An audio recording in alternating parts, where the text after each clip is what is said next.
ఇప్పుడు factory direct products నేరుగా మీ ఇంటికే. ఖచ్చితమైన క్వాలిటీతో పాటు 30 to 50% తగ్గింపు. 350కి పైగా నిత్యావసర వస్తువులను హోల్సేల్ ధరల్లో పొందండి. mavenSpeak.com లో షాపింగ్ చేయండి. మీ డబ్బులను ఆదా చేసుకోండి. దక్షిణాదికి అన్యాయం జరుగుతుంది జనాభా లెక్కల ప్రకారంగా అన్నది పెద్ద ఎత్తున ప్రచారం జరుగుతున్న అంశం. అంటే జనాభా లెక్కల ప్రకారం అన్యాయం కాదు, జనాభా లెక్కల వల్ల జరిగే application of the population data.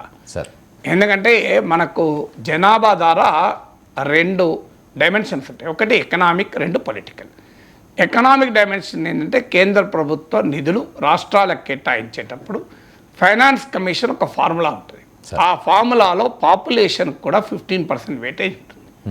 అలాగే ఏ రాష్ట్రంలో ఎన్ని ఎంపీ సీట్లు ఉండాలి అనే అంశానికి కూడా జనాభా ప్రాతిపదిక. అందువల్ల జనాభా అటు కేంద్రం నుంచి నిధులకు ప్రాతిపదిక, లోక్సభ సీట్లకు ప్రాతిపదిక. ఓకే. అందువల్ల ఇప్పటి వరకు 1971 జనాభా లెక్కల్నే ప్రాతిపదికగా తీసుకొని అటు కేంద్రం నుంచి నిధుల కేటాయింపుకైనా ఇటు నియోజకవర్గాల పునర్విభజనకైనా 1971 సెన్సెస్నే ప్రాతిపదికగా తీసుకున్నారు. ఎందుకు అంటే 71 తర్వాత కుటుంబ నియంత్రణ అనేది దేశంలో మొదలైంది ఒక యుద్ధ ప్రాతిపదిక మీద. అప్పుడు సౌత్ ఇండియన్ స్టేట్స్ కొన్ని అభ్యంతరాలు లేవనెత్తాయి. మేము ఒక జాతీయ లక్ష్యమైన జనాభా నియంత్రణకు దోహదం చేస్తుంటే మమ్మల్ని ఎకనామిక్గా పొలిటికల్గా పనిష్ చేయడం ఏంటి అని ప్రశ్న రైజ్ చేశారు.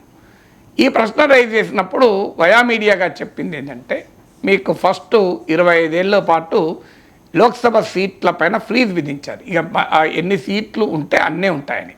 ఇది 2001లో అయిపోయింది. 76లో ఈ ఫ్రీజ్ విధించారు. 76లో లోక్సభ సీట్లను రాష్ట్రాల వారిగా కేటాయించినప్పుడు 71 సెన్సస్ ప్రాతిపదికగా కేటాయించారు. సో దాన్ని 25 ఇయర్స్ వరకు లోక్సభ సీట్లను మేము పెంచము అని ఒక నిర్ణయం తీసుకున్నారు. 2001లో వాజ్పేయి ప్రభుత్వం ఉండగానే మరో 25 ఇయర్స్ దాన్ని ఎక్స్టెండ్ చేశారు. అంటే ఇప్పుడు 2026లో డీలిమిటేషన్ వస్తుంది. 2026లో వచ్చే డీలిమిటేషన్కు ప్రాతిపదికగా ఇప్పుడు మళ్ళీ 2025లో జనాభా లెక్కలు జరుగుతున్నాయి. అందువల్ల 1971 జనాభా లెక్కలు కాకుండా 2025 జనాభా లెక్కల ఆధారంగా గనక లోక్సభ సీట్లను కేటాయిస్తే సౌత్ ఇండియా రిప్రజెంటేషన్ గణనీయంగా తగ్గుతుంది. సార్, ఇప్పుడు ఉన్న 543 సీట్లు అలాగే ఉంటే ఇప్పుడు సౌత్ ఇండియాలో 120, 129, 130 సీట్స్ ఉన్నాయి.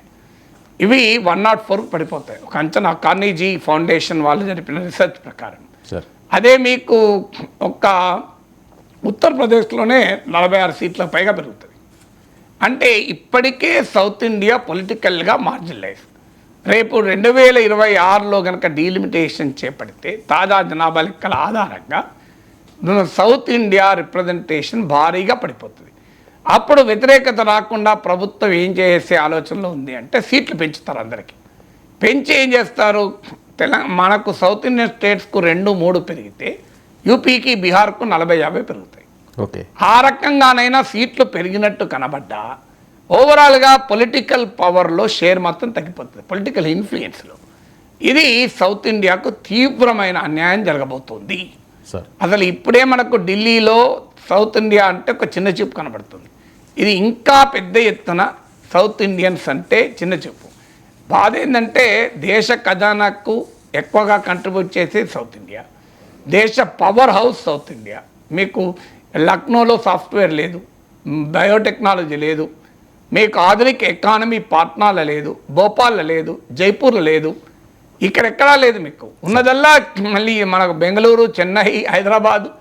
అంటే దేశ మోడర్న్ ఎకానమీకి కంట్రిబ్యూట్ చేసేది సౌత్ ఇండియన్స్. దేశ ఆర్థిక ఖజానాకు పరిపుష్టి ఇచ్చేది సౌత్ ఇండియన్స్. ప్రపంచవ్యాప్తంగా భారతదేశానికి గుర్తింపు తెచ్చింది సౌత్ ఇండియన్స్. కానీ సామాజికంగా, సాంస్కృతికంగా, భాషాపరంగా, రాజకీయంగా డామినేట్ చేసేది నార్త్ ఇండియన్స్. ఇది దేశ సమైక్యతకు మంచిది కాదు. ఇది వేర్పాటువాద భావాలను రగిలించే ప్రమాదం ఉంది. దక్షిణ భారతదేశము అనే ఉన్మాదాన్ని మనం పెంచకూడదు. దక్షిణ భారతదేశం వేరు, ఉత్తర భారతదేశం వేరు అనే భావన కల్పించకూడదు. మనం అందరము భారతీయులమే. ఖచ్చితంగా ఉత్తరాదిలో ఉన్న వెనుకబాటుతనాన్ని తగ్గించేందుకు దక్షిణాది ప్రజలకు కూడా సహకరించాల్సింది. ఎందుకంటే దేశ రక్షణకు ఇప్పుడు మీకు ఉత్తరాది వాళ్ళ సైన్యంలో ఎక్కువ మంది ఉంటారు, మరి వాళ్ళు రక్షించడం లేదా మనను. అందువల్ల అలా భారతదేశము అన్న భావనే మనను కలుపుతుంది, అందులో డిస్ప్యూట్ లేదు. కానీ దేశంలో నార్త్ అండ్ ఈస్ట్ ఎకనామిక్గా వీక్, సౌత్ అండ్ వెస్ట్ ఎకనామిక్గా స్ట్రాంగ్. పొలిటికల్గా కూడా సౌత్ వీక్ అయితే అది దేశానికి మంచిది కాదు. ఎకనామిక్ అండ్ పొలిటికల్ పవర్ ఎప్పుడు కూడా అన్ని ప్రాంతాల మధ్య, అన్ని వర్గాల మధ్య డిస్ట్రిబ్యూట్ కావాలి.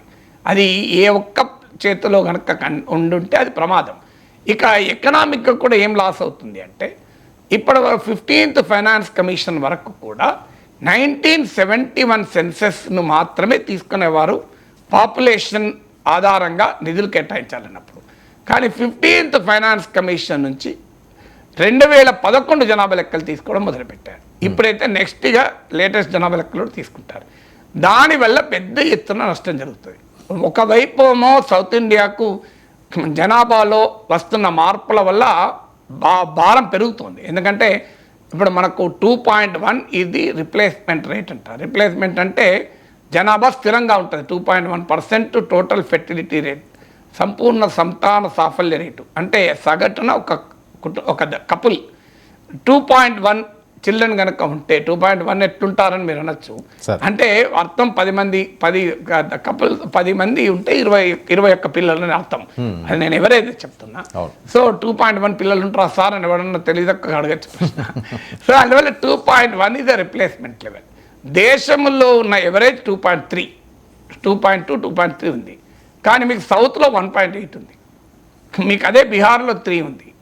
సో దీనివల్ల ఏం జరుగుతుంది అంటే, జనాభా తగ్గించిన రాష్ట్రాలేమో కేంద్రం నుంచి తక్కువ నిధులు పొందుతాయి, జనాభా తగ్గించడంలో విఫలమైన రాష్ట్రాలేమో ఎక్కువ నిధులు పొందుతాయి. మీకు ఉదాహరణే 5 సౌత్ ఇండియన్ స్టేట్స్ కలిపి ఫైనాన్స్ కమిషన్ ద్వారా 28,152 28,152 కోట్లు వస్తే, ఒక్క ఉత్తరప్రదేశ్కు 31,962 crores 31,962 కోట్లు వచ్చాయి.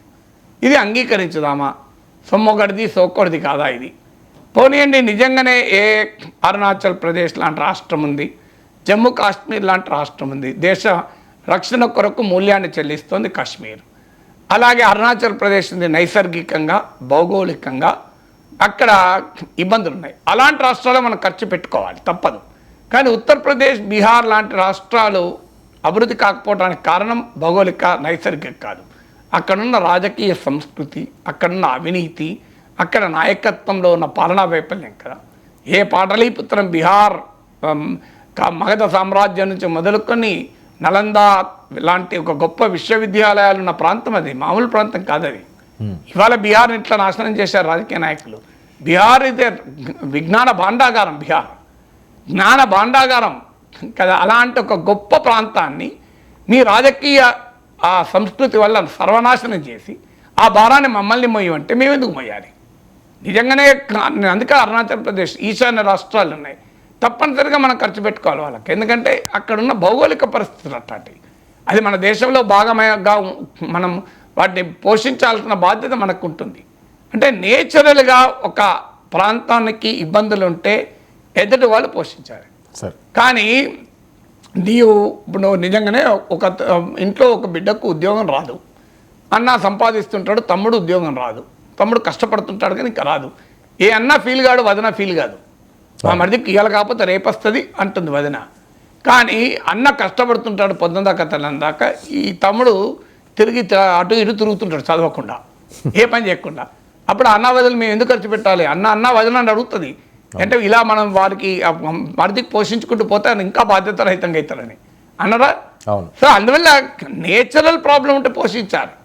ఇదేం రాజకీయం అండి? ఈ ఉత్తరప్రదేశ్, బీహార్ వాళ్ళు వాళ్ళ పనికిమాల పొలిటికల్ కల్చర్ వల్ల వాళ్ళ ఎకానమీ డెవలప్ కాక, వాళ్ళ చదువు చెప్పక, పాలన ఘోరంగా ఉండి అవినీతిలో కూరుకుపోయి వాళ్ళు నాశనం చేసుకుంటే దాని భారాన్ని మనం ఎందుకు మోయాలి అంట నేను. అది ఇది నేనన్నది కాదు, చంద్రబాబు నాయుడు అడిగిన ప్రశ్న. How will you punish performing states అని. ఎకనామికల్లీ పర్ఫార్మింగ్ స్టేట్స్ని మీరు పనిష్ చేస్తారా, ఇన్సెంటివైజ్ చేస్తారా? పనిష్ చేస్తే గ్రోత్కి ఇన్సెంటివ్ ఉంటుంది. ఇప్పుడు బీహార్కు యూపీ పేదరికంలో మగ్గినందుకు వాళ్ళకి ఇన్సెంటివ్ ఇస్తున్నారు. నువ్వు అలాగే ఉండి మీకు ఇంకా ఎక్కువ నిధులు ఇస్తాం. మీరు జనాభా తగ్గించకండి, పేదరికాల్లో అలాగే ఉండండి, మీ కేంద్రం ఇంకా ఇంకా ఇంకా ఎక్కువ నిధులు ఇస్తారు. ఎక్కడో కానీ పర్ఫార్మెన్స్ లింక్డ్ ఉండాలా వద్దా? సో అది సౌత్ ఇండియా అడుగుతున్న ప్రశ్న. సరే.